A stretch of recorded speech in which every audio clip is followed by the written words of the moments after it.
Mula sa matinding heartbreak hanggang sa hindi inaasahang happily ever after, sino nga ba ang mag-aakala na sa gitna ng lahat ng kontrobersyal na usapin sa buhay pag-ibig ni Bea Alonzo, dito pala matatagpuan ang kanyang tunay na The One.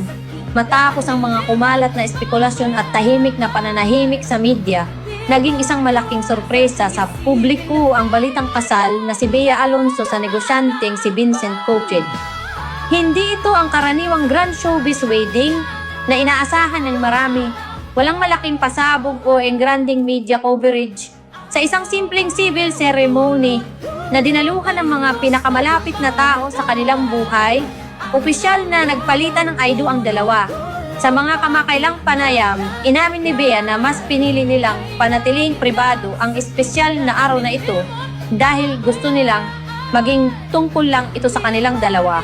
Isang desisyong labis na hinangaan ng kanyang mga tagahanga, ngunit hindi lang sa kanyang personal na buhay nagkakaroon ng bagong simula ang aktres.